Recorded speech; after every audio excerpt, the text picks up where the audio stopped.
This is 365 Sports, powered by Sikkim365.com. Welcome to the Triple Option. Here's your host, Paul Catalina.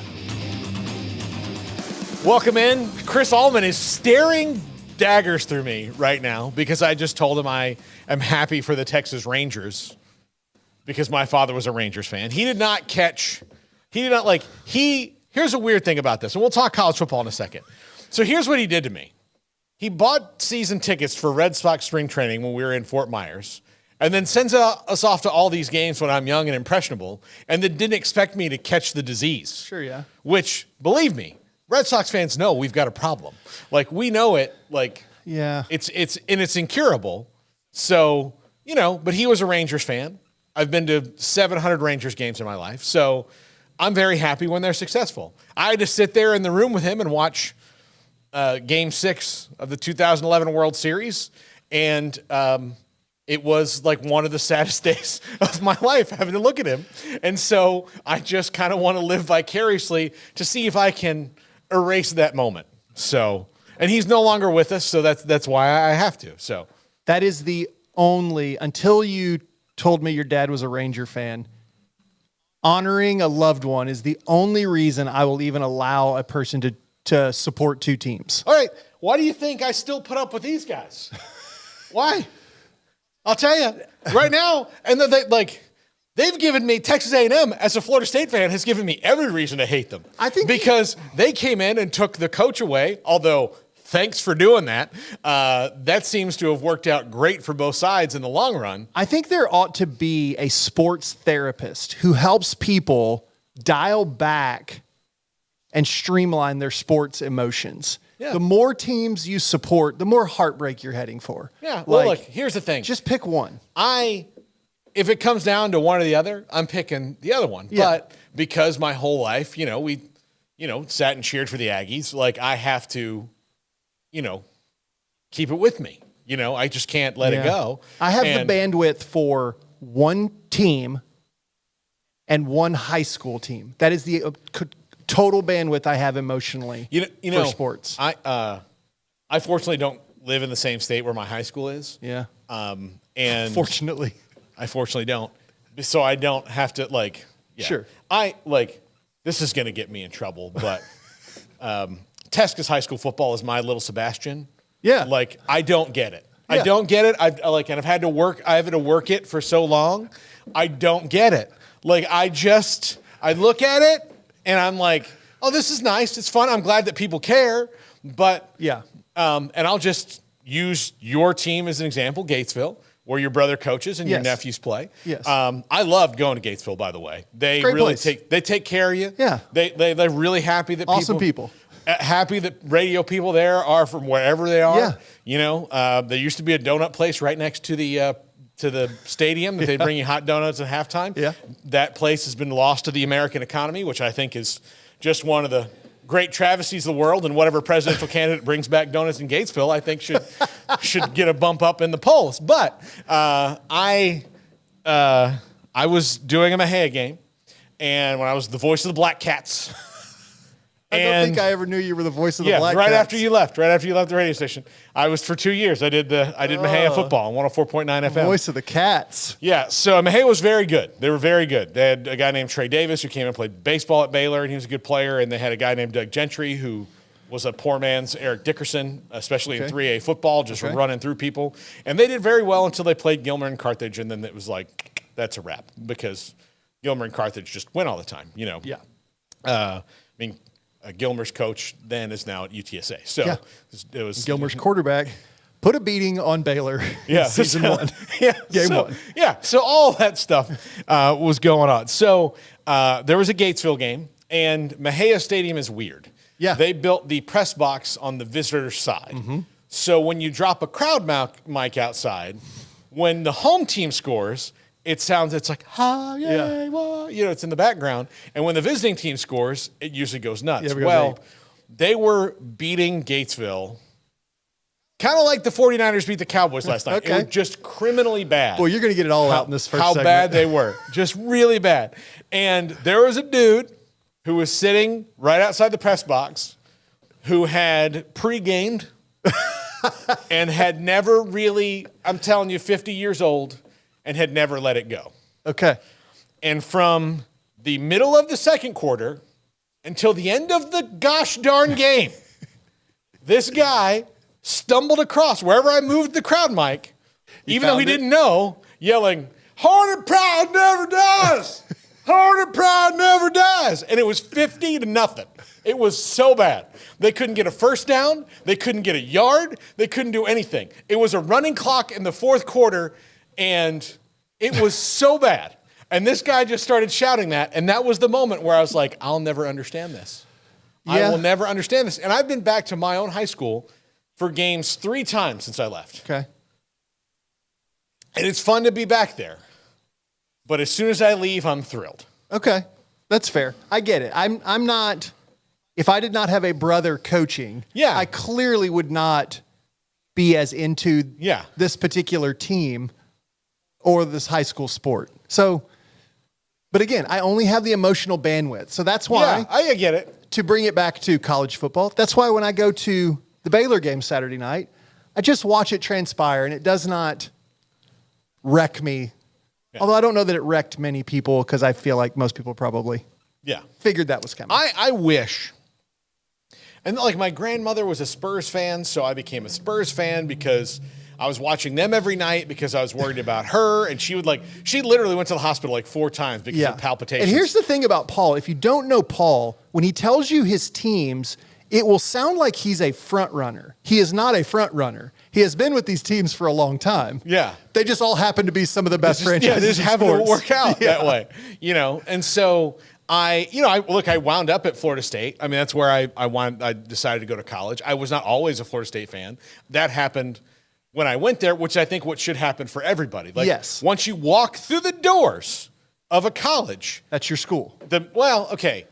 Transfer portal and all exists in real life too. When you're leaving, like if you go to a different college, then the one you graduate from should be your number one. Like, do you get your undergrad from? Okay. Now, if you go and do like a doctorate somewhere and spend an equal amount of time somewhere else and get emotionally invested, I will accept that. So I think there's phases of your life. The way I talk about it to people is Texas A&M is like my high school sweetheart. Right? Okay. Like I grew up with that. Like girl next door, always carry a torch. Florida State's my wife. Like, till death do us part. Like that's how it is. My wife. Yeah. My wife. Yeah. So that's how it goes. That's who they are. But with the Spurs, so I wish I could just like have one town. Yeah. Like that would be a lot easier. Just pull for all those teams. Yeah. Okay. And like maybe if I moved to another town and people don't know me, I'll just do that.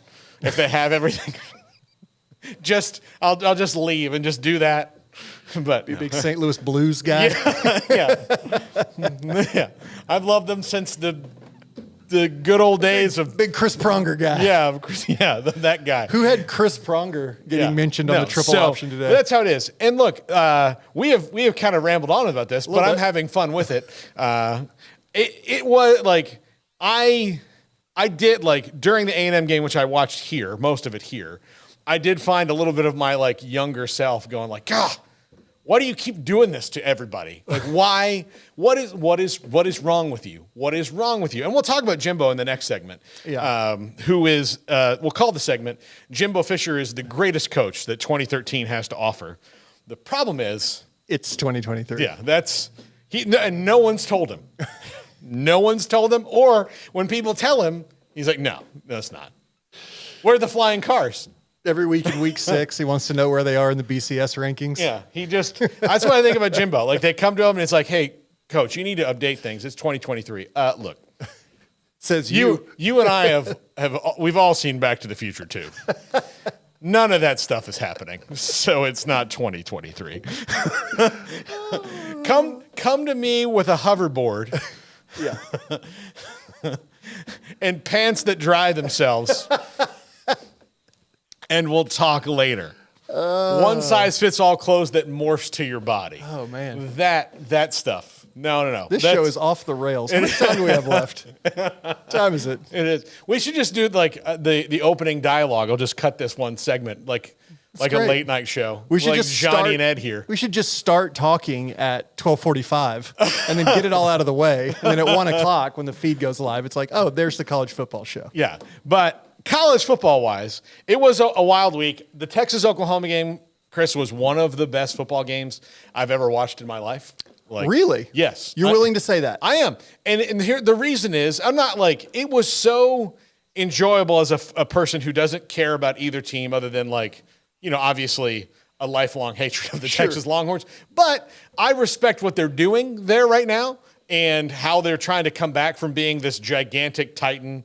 And they have been the most disappointing team in college football for almost 15 years. Yeah. Like every year, they're the most disappointing team. No matter what you say, it was that like everybody was like, oh, well, this year, really thought that Georgia was going to be better. Oh, yeah, but they went 9-3. Yeah. Texas went 6-6 and, kind of just messed around. So like what Sark is doing there to me is very impressive, especially going into the new league. That's the Premier League and all these different things that they're doing a year from now. But equally impressed with Oklahoma, who has the it guy coach 2 years ago. Yeah. And then they lose him. They lose the best football player in the country. And then within 2 years, they're back in the discussion. And right now, Oklahoma has a much better chance of being in the college football playoff than USC does. And USC has the guys that you would think would be in the college football playoff. Yeah. So that is a great college football story to me. And usually when that game is tight, it's because both teams played sloppy. There was too much emotion in it. There's a million penalties. It winds up being 17-13. Yeah. It's just Everybody's too amped up. There's not really big, good plays. There's not long, sustained drives. It's just like, it feels like they're playing in cement, like wet cement. Yeah. Because everybody's too emotional with it, or they're either too emotional and they're too crazy, or they're too emotional and they're locked up. Right. So they just play that way. This was free and easy, like my guys against your guys, let's go make plays. Yeah. Oklahoma made just a couple more than Texas did and won the game. Yeah. That's why it was one of the best, because in this rivalry, there's not many of those games that are really good. Now, a couple years ago, when Caleb Williams brought OU all the way back and won at the buzzer again, that was a great game to watch, but not because it was equally well played throughout all four quarters. It was There's great finish and there's great game. Before Caleb and after Caleb. Yeah. So, this was consistently a good game from beginning to end. So OU, I'm thinking through the things you just said. So OU, I don't believe has a ranked team left on their schedule. So their next on paper, right? Because everything's unpredictable. On paper, really, their next final hurdle to clear is going to be whoever they play in the Big 12 championship game, which you probably assume is Texas again, right? So we may see a rematch of this. Dylan Gabriel quickly I don't think he's going to make people forget Caleb Williams, but you do that in a Texas OU game and you're going to make the Crimson and Cream feel a whole lot better about what's going on. In the future of this show, when we have more time to dedicate to these things, we're going to build a graphic.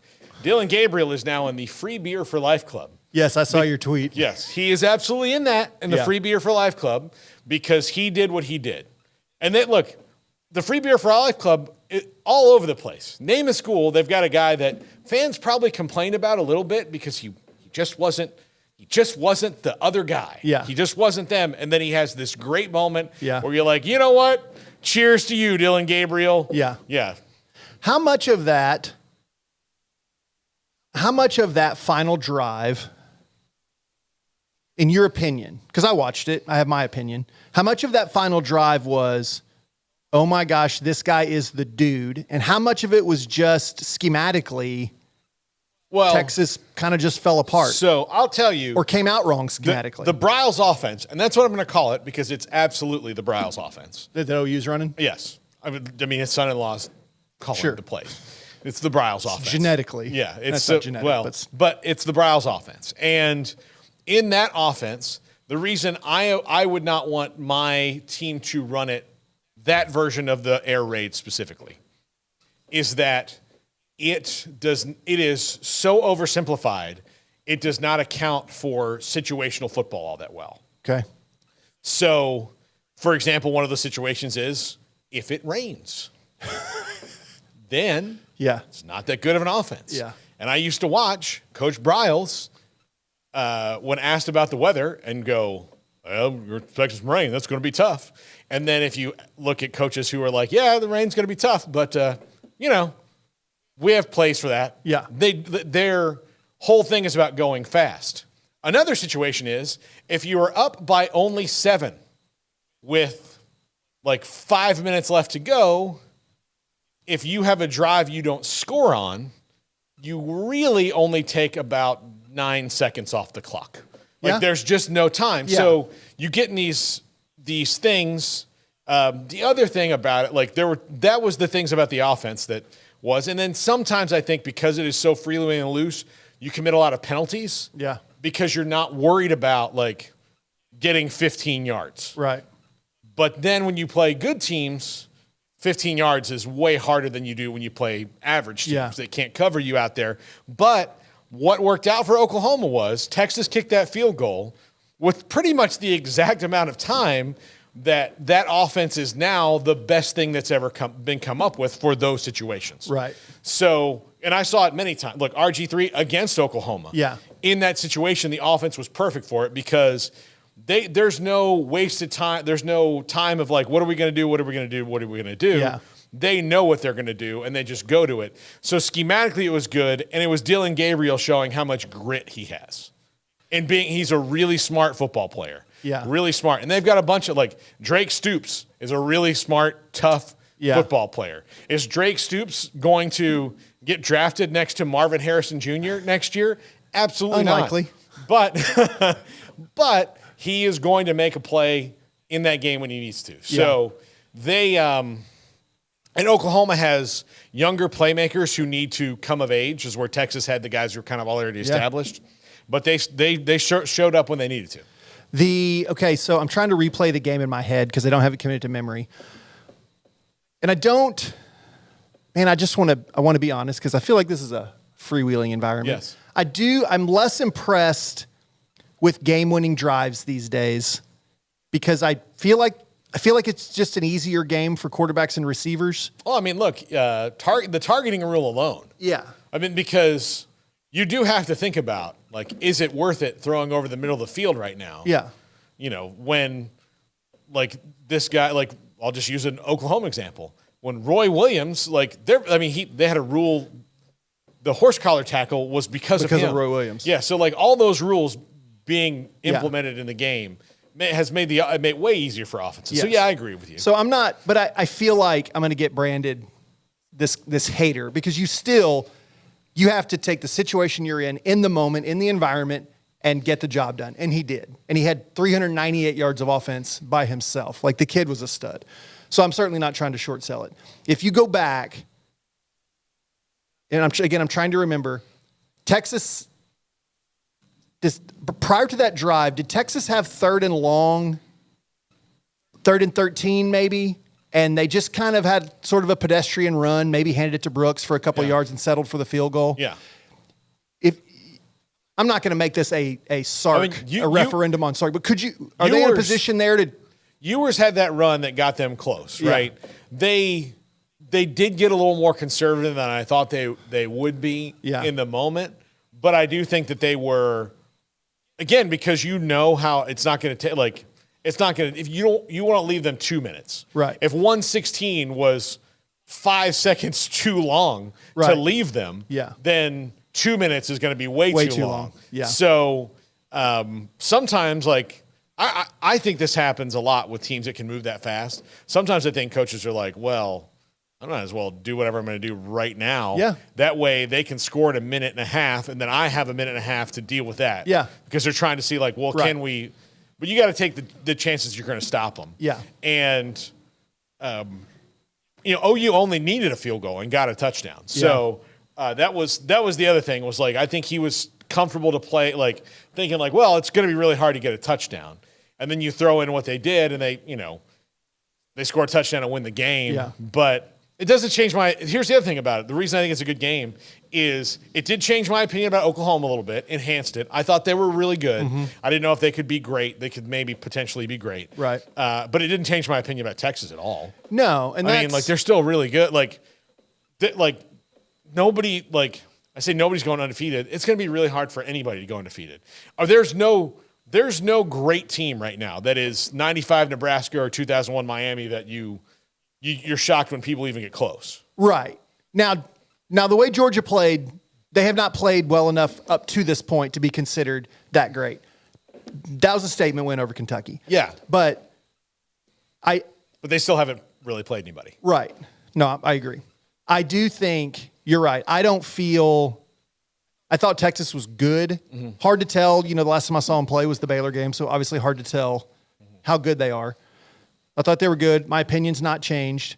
I do think because it's such a quarterback-driven sport right now, there is probably a large contingent of people who are, I don't want to say out on Ewers, but in direct contrast to what Dylan Gabriel He had did. 3 turnovers. Yes. So he did not have his best game. But not having your best game does not mean you are bad or the wrong guy for the job. No. So I do think it's one of those games where it's hard to make some sort of definitive sky is falling statement for Texas. They just got beat by a really good team, and they're probably going to have another crack at them in 5 or 6 weeks. Yeah, look, they,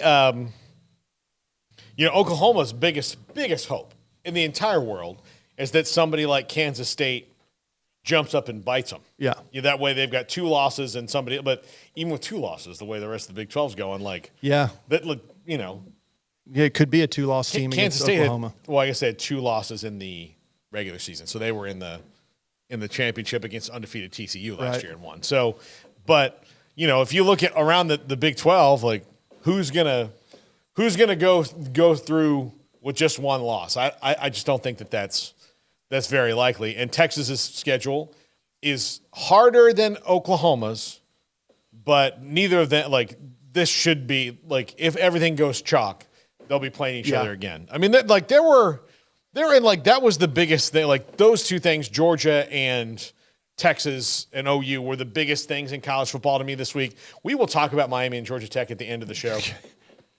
Because thanks to Manny Navarro of the Athletic, I'm reminded that Mario Cristobal did this once before. Oh, yeah. Not his first time. No. And apparently learned nothing. Yeah, I'm interested to talk about that too, because I don't necessarily want to dissect his post-game comments, but I am curious as someone who has been in a huddle. I did not play football, so I can't speak to the moment in football and who's calling the plays. I made just a couple of random thoughts. I think emotionally I'm not going to have a team, but I got my eye on Carolina. I'm very excited to see what Carolina does the rest of the way. They beat Syracuse 40-7, so it's not like they had this. But they're playing defense. Yes, they're playing defense. Yes. Yeah. I'm in on Wyoming. I know that they're not. It's not like we gotta. But they just ended Fresno's 14-game winning streak. Yep. And not for a bad half of football at Texas. Wyoming's undefeated. There was a lot of good, and it was wild, right? We're going to talk Texas Bama because we're going to talk Jimbo. We'll talk Mario Cristobal. SC almost blew it. That was a little bit of a coaching crap show there. Yeah, look, they are. Lincoln Riley has only one problem. It's Alex Grinch. Yes. Yes. You said that the first show we had in here. Yeah. Only one problem is Alex Grinch. Yeah. And, you might want to just get somebody in there who's just a guru. What's like a Dave Aranda? What's the affinity? I'll reserve comment on that. But I did no, I'm not going to reserve comment on Don't that. reserve comment. Here's what I'm going to say. If Baylor keeps going in the direction they're going, that might be an option for him. Yeah. And I think it's something that his athletic department will demand that he do. Yeah. What is the affinity there? Were they college roommates? I think he thinks that it was more of the players than the scheme.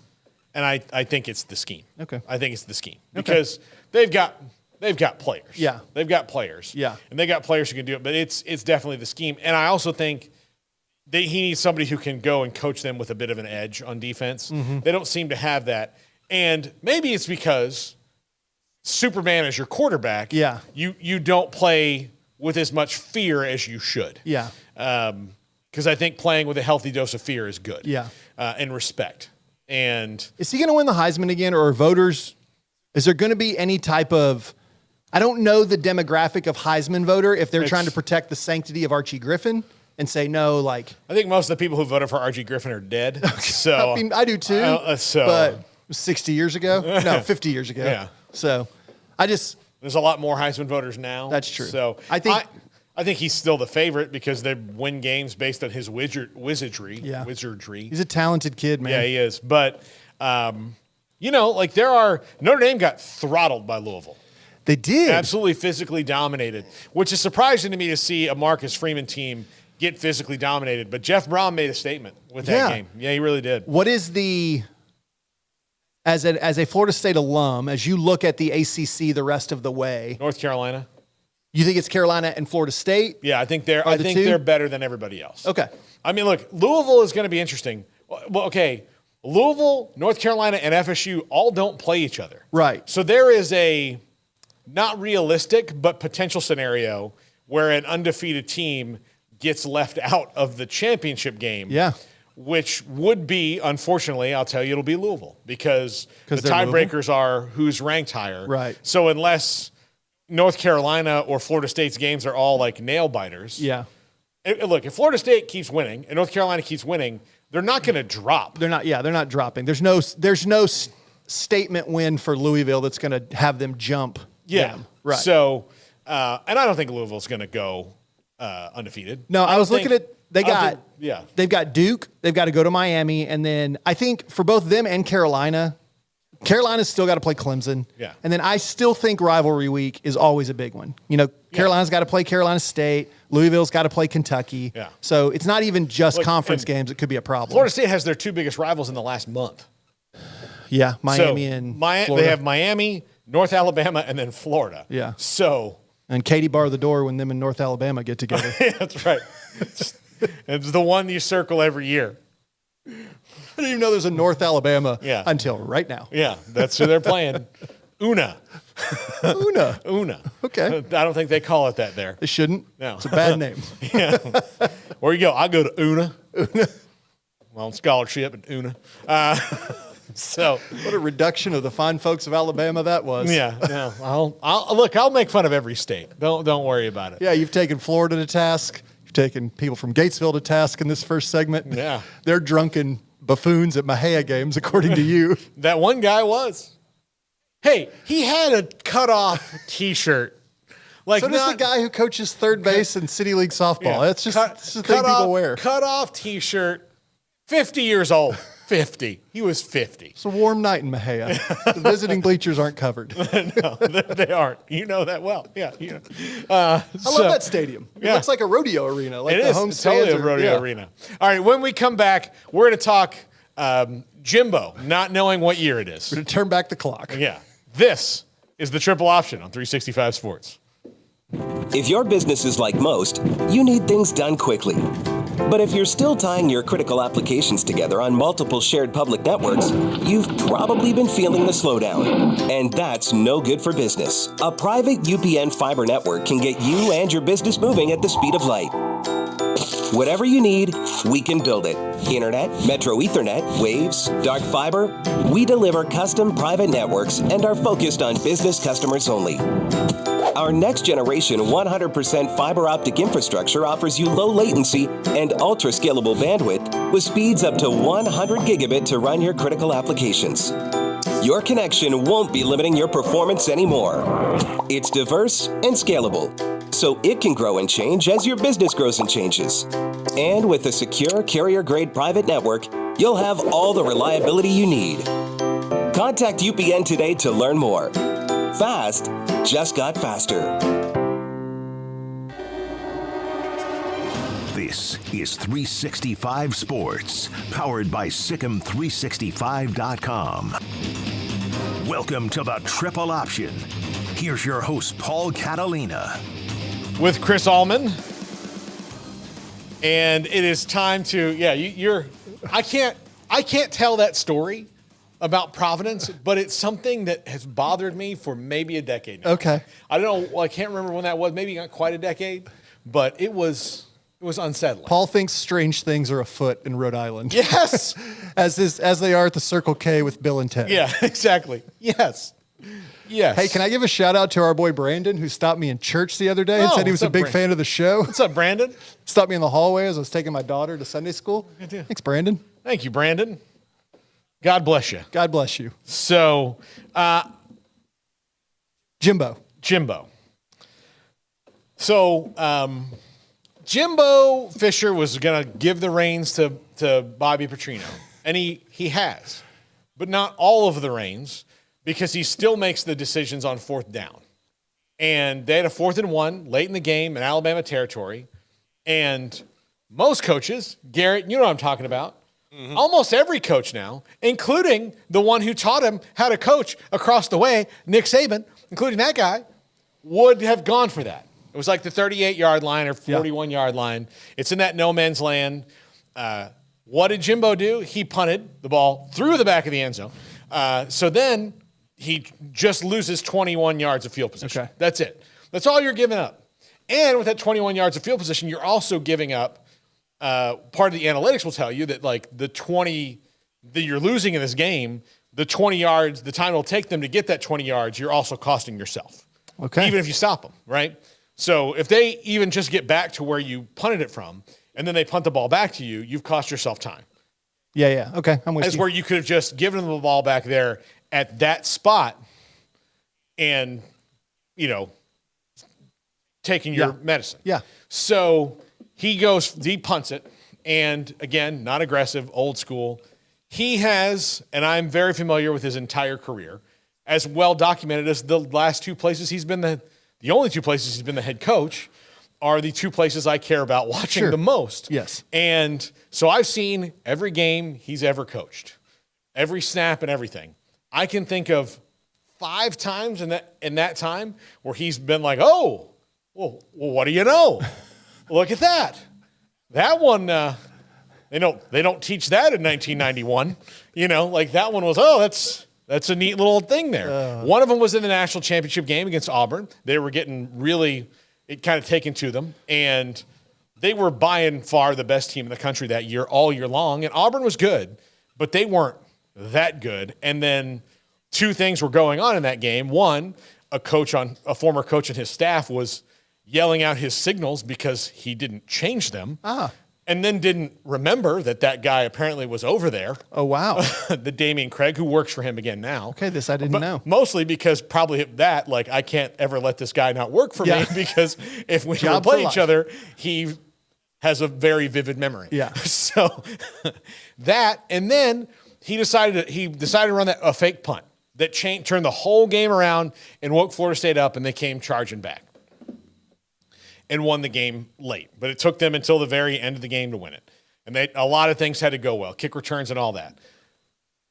He has not changed since that day.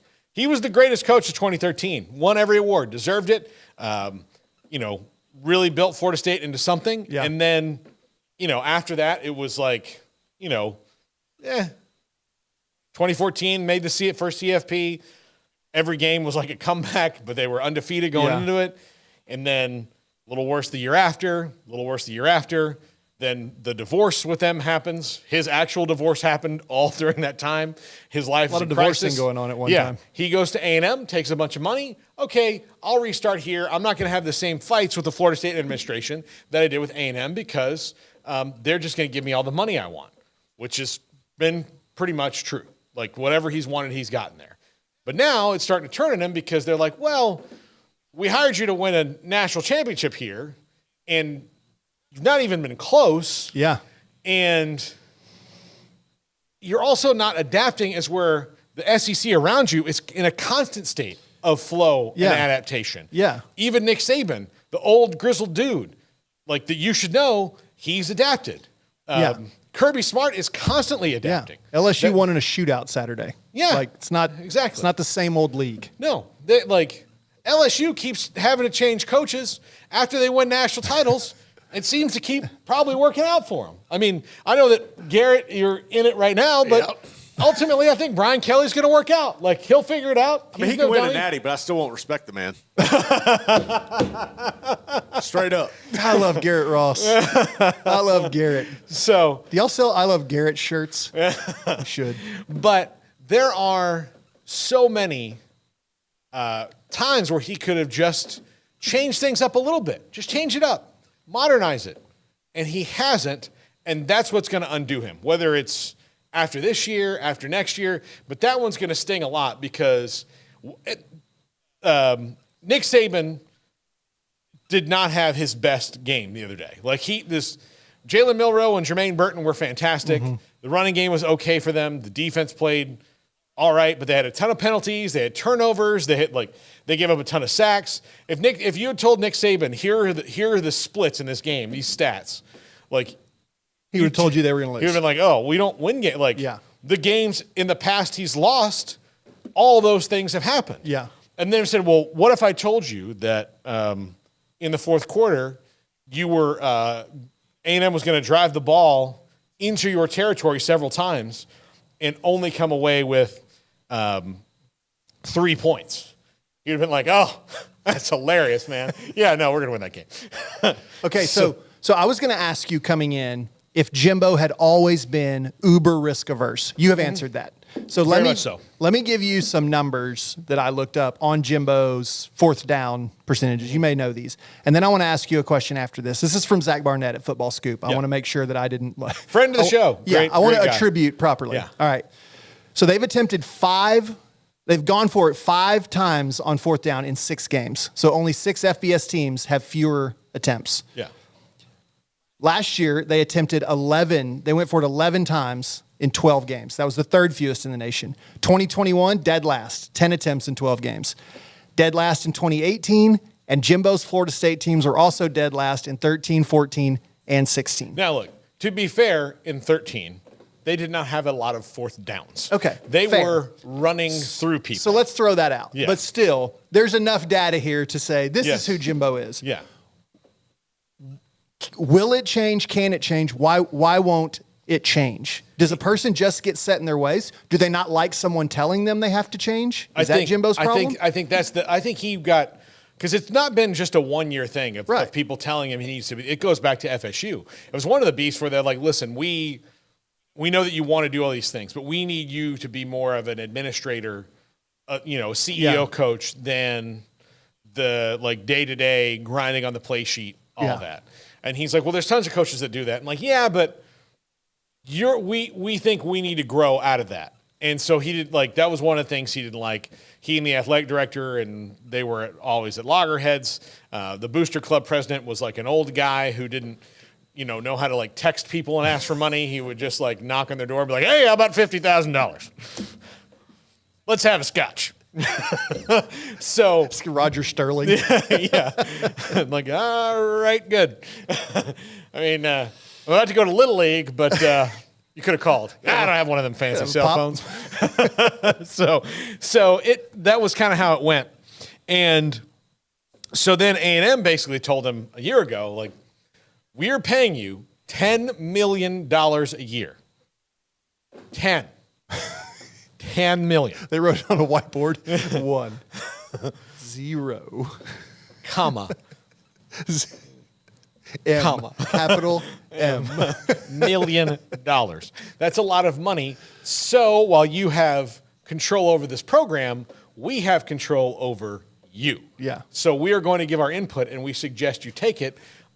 And the other thing is that they also created this problem by giving him the most ironclad contract in the history of contracts. Sure.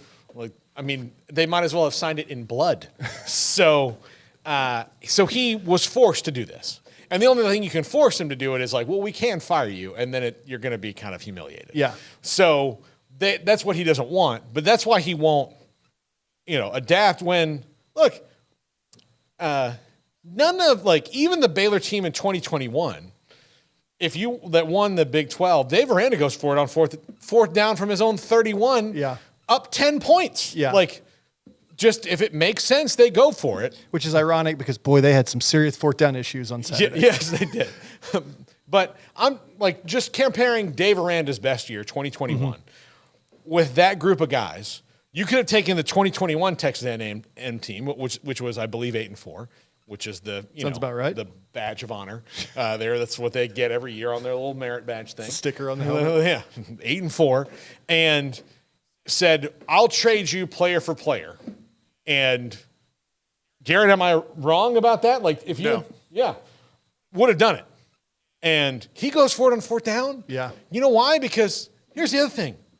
If you've got all these friggin' stallions in your stable, man, let them run. But isn't there someone, seriously, isn't every team has analytics people? Isn't there someone that slides a sheet and says, Jimbo, look, this will happen 70% of the time if we go for it? And how do you respond to that?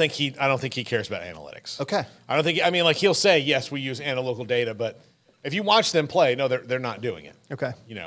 So he relies on his gut, which, look, his gut won him a national championship. Sure. And I think gut is underrated because gut decisions come from experience. Yeah. And because sometimes analytics get you in trouble. Yes. For sure. We should go for 2 in this situation. Yeah. No. Like, yeah. It's too early to do that because if you miss it, then you're going to chase points. The Blue Jays are sitting at home because analytics did them wrong. Analytics are not always right. Yeah. The baseball point for you. No. Well, yeah. Analytics had the weirdest lineup in baseball, right? Yeah. Like, why are the best hitters like hitting 7th? Yeah. I don't understand. Well, that's because some nerd was like, listen, yeah, look at this advantage we'll get if Vlad Guerrero isn't at the top of the lineup. Yeah. No. Like, those are the things that kind of cripple you. So Jimbo trusts the gut more than the analytics, or at least equal parts. Yeah, because I don't think he really cares about it. He's old school, but that's what's getting him. Like, I always call the plays. Well, yeah, but like, it's also a younger man's game. And there are young coaches who still call plays. Mm-hmm. And I will tell you to varying degrees whether it works or not, and I don't think it works forever. Right. Because here's the other thing that happens.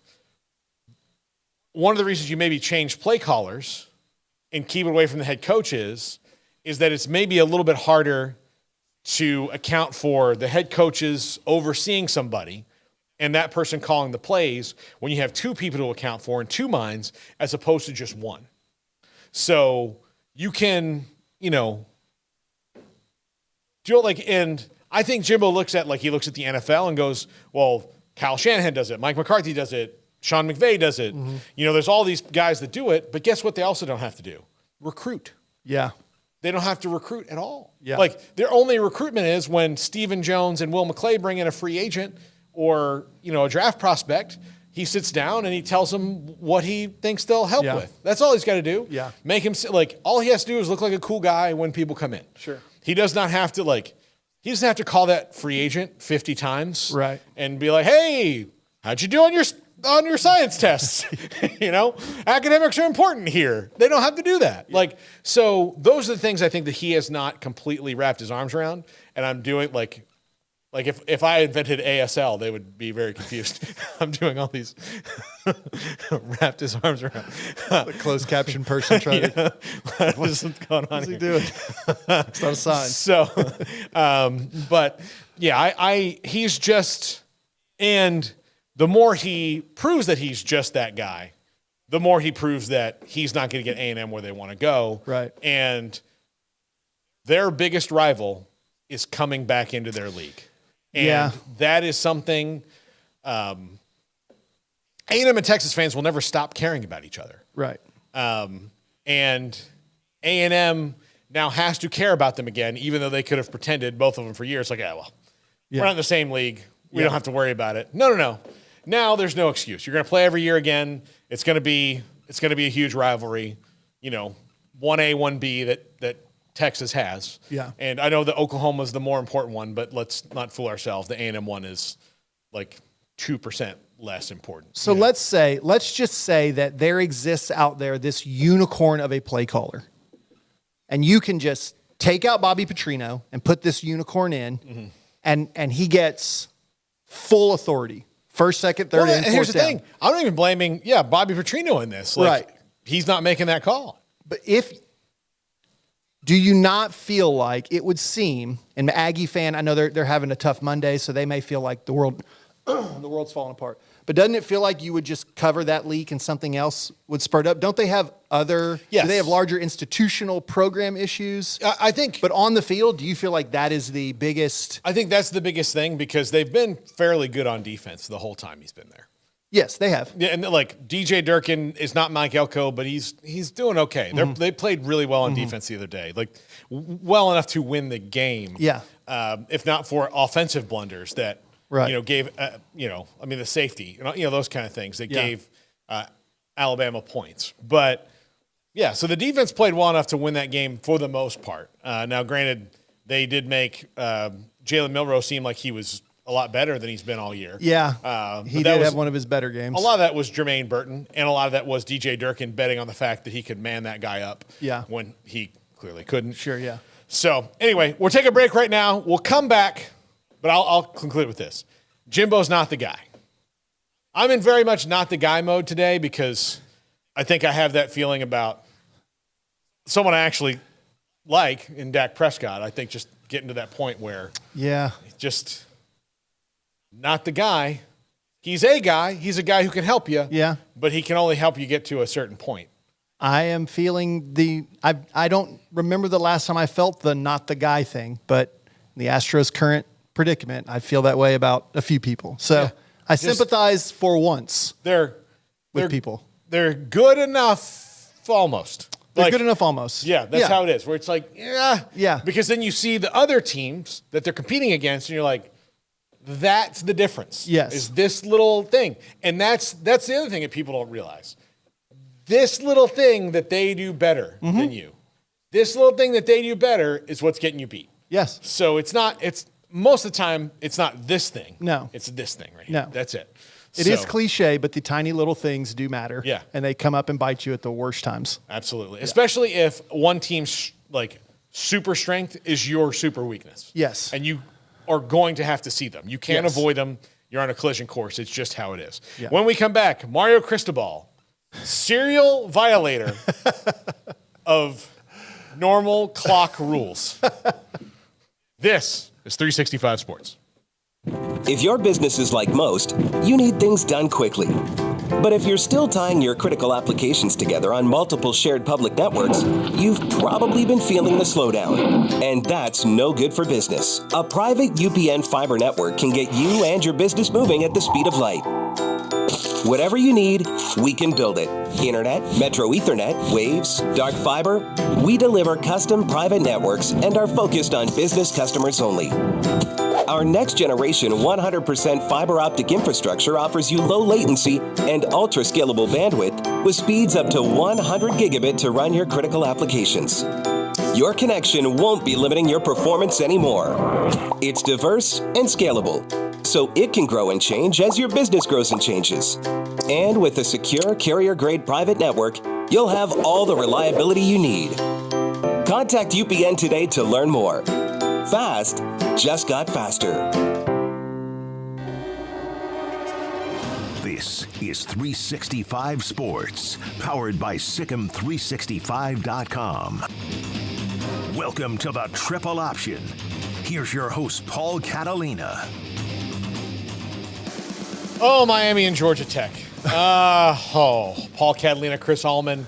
Miami rolling in with a bunch of hype after they beat A&M. And they have not played anybody but A&M, and I would not have put Georgia Tech in that category. And Georgia Tech just changed their defensive coordinator last week. Okay. So he had Tyler Van Dyke tied up in knots, 3 picks for Tyler Van Dyke and Georgia Tech in the game. But Miami, in most cases in college football, when a team that is far more talented gets in one of these rock fights with a team that is scrappy on that day, ultimately your athletic talent will win out in the end. Although athletic talent cannot overcome terrible coaching decisions. And for people watching outside this market, in Waco, Texas. We are very familiar with a terrible clock management decision that cast a pall over a man's almost entire career until he's washed it off by being one of the better defensive coordinators in the country in Kevin Steele, who's at Alabama right now. Yeah. In 1999, Baylor was beating UNLV. And Baylor was not beating most anybody at that time. Like they were about to win. And they were at the 1 yard line, and all they had to do was kneel at the clock, and they would have had a win.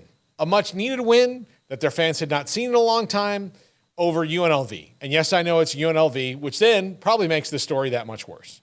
And then for a couple years, Baylor has been dealing with, at this time historically, you shouldn't be in the Big 12. You're garbage. You're bad. This is terrible. Yeah. Like, you got in because of politics. Yeah. And they had done nothing to disprove that. And so he decides not to take a knee. They fumble. UNLV takes it 99 yards to the house, or 100. I don't know where the. Like, it was 99. 99 yards to the house. And one of the most embarrassing things in the history of college football. Recency bias will make people forget about that. Yeah. But Manny Navarro of The Athletic points out that Mario Cristobal has done this before. Yes, he did. 2018. In 2018, he handed the ball to C.J. Verdell on 2nd and 2 and fumbled when they could have knelt out the clock. The Cardinal took over against Oregon, Stanford, if you don't know who the Cardinal are. not just like a guy who works for the Pope.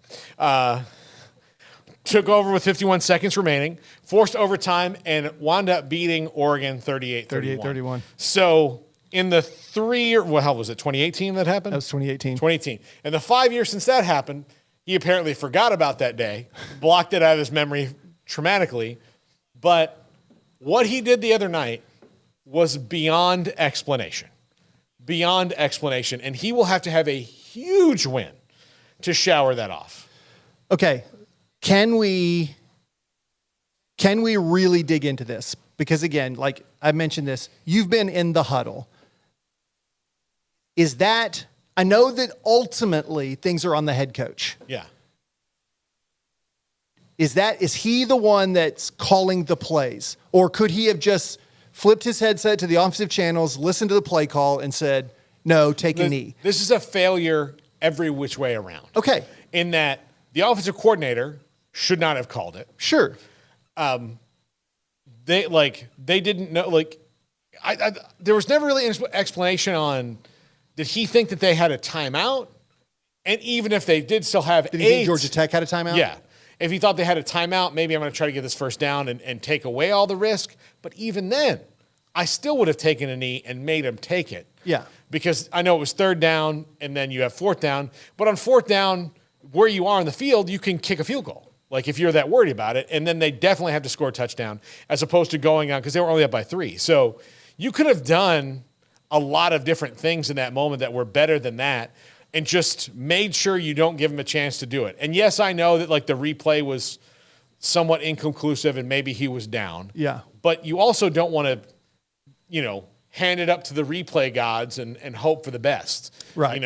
I put a yak in the volcano, so we should have rain this year. And that's kind of how it is. Like the tribesmen. It's the weirdest thing I've heard. No, like, yeah, that's what I mean. You're essentially, like, when you take those things in your hands, you're sacrificing it up to the football gods. Yeah. And hoping that the things are going to work out for you, which is, nobody bats 1,000 in that at all.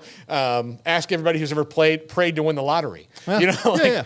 So it's not, you can't just do that. And so, yeah, it's inexcusable what happened. And he's a fantastic recruiter.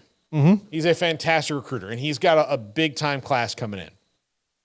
But those are the things that are going to keep you a little bit down. Look, Mike Norvell made a horrible coaching decision a couple years ago against Jacksonville State, and FSU got beat on a Hail Mary because he was worried they did have a timeout left. Mm-hmm. And he's like, well, we called that because if they did have the timeout left, we wanted to be able to, like, maybe tackle them in bounds so they wouldn't get to do it. And you're like, yeah, but, maybe just err on the side of caution. So it takes a lot to wash those things off. But the fact that he's done it before is just mind-boggling. Yeah. you never like to immediately go to what are the fans saying to take the temperature, because if you Googled Mario Cristobal right now, you could find 5 articles that want him fired. Mm-hmm. He does not need to be fired for this. He has a significant amount of work to do to get back into the good graces. And I don't know, because people are so dang unforgiving, especially online, I don't know that there's ever this is not the low point of a comeback story for him. Like, it's always going to dog him. Yeah. If he makes a insignificant play call that doesn't have such dramatic effects, they're still going to come back and say, oh, remember what he did against Georgia Tech. So really, what he did here was he just created an enormous amount of pressure on himself now, as if he wasn't scrutinized already. It's going to be every play. It's going to be every play call in every big moment in big game from here on out. Yeah. You know what it reminded me of? I thought of this because it was when I moved to Florida in 6th grade. There was a kid who, it was a very sad story, but his parents left the school because he was getting bullied by a couple of kids. Like, they moved him out of the school. And in a Catholic school, when a kid's getting bullied, that means a nun's going to come and talk to you and make you feel guilty about it. Okay. Even though I was there for like a month. He seemed nice enough to me. Yeah. But it started for him when he was in like the 1st grade. Yeah. And he peed his pants. Yes. Okay, here's the deal. All of us in 1st grade at some point peed our pants. Yes. He just made the terrible mistake of doing it at school. Yes. In front of people. Yeah, he did it. I mean, it just happened, and so he was, I can't remember what his name was at this point, but probably best not to say. But everybody called him pee pants, and I remember when did that happen? And they're like 1st grade, even in 6th grade. I was like, well, that was man, get over it. That's kind of a long time ago.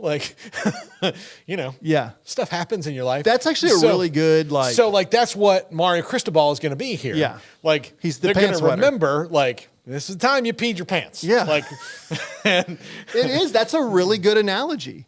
So it's never going to be away from him. Yeah. And so, I mean, he could win the national title at Miami, and they're going to be like, man, I can't believe that you won the national title after you overcame that embarrassing Georgia Tech loss. Yeah. And he'll be like, that doesn't matter right now. People are going to want an asterisk on it. Do you see the trophy that I'm holding right now? Yeah. All of that doesn't matter. That was the past is prologue to this. And they're like, no, it's not. No, it's not. It's all part of you wet your pants. Time's a flat circle. Yeah. Oh, you're valedictorian? Not bad for a guy that wets his pants. Yeah, exactly. Yeah, exactly. That's exactly how it is. You're like, well, all of that doesn't matter. Yeah. There's. And no adult. Poor Mario. Yeah, exactly. And no adult was going to tell the kid, hey, don't worry about it. When you're older, it may happen again. Yeah. And when older, in your 20s and 30s and 40s, you may have times where you're thinking my butt pee my pants. Boy, this thing started off the rails, and then we got it on for a while. And boy, we are just tunneling towards the Trevine right now. But Mario Cristobal won't wash this off. He won't, and no pun intended. No, he won't, so to speak. Yeah, he won't wash it off, and for his own good, I hope that they can just keep it pointed in this direction. Yeah. I know people don't believe me when I say this thing of being insincere, but I'm not. I enjoyed the '90s in the late '90s and the early 2000s much more as an FSU fan because the rivalry games meant national championships. Yeah. Yes. As opposed to just being another, oh, I don't like these guys, but they suck now. So I think it's better when they're both good. Yeah, everybody's good. And because Mario Cristobal peed his pants on national TV, he has robbed you of that. At least for the time being. Look, he might roll into Tallahassee and beat them. I don't know what's going to happen. Yeah. There could, and then that will make people but it's still going to be. Yeah. Oh, I'm glad you beat Florida State, but man, could you imagine?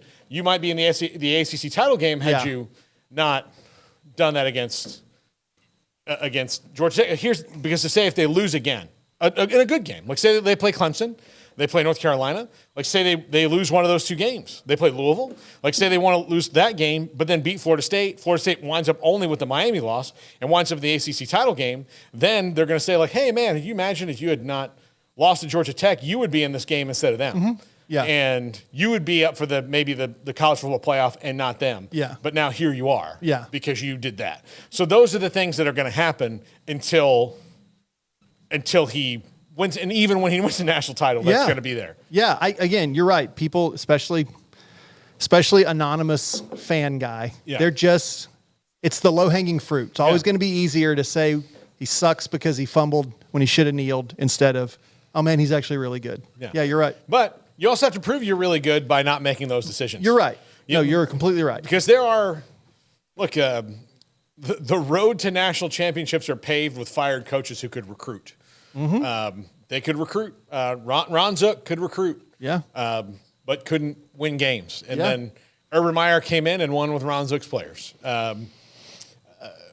John Blake was recruiting his ass off at Oklahoma and wasn't winning games, and Bob Stoops came in and won a national title. The last one Oklahoma won with John Blake's players. I mean, not all, but most of those guys were. Yeah, no. You know, so there are, John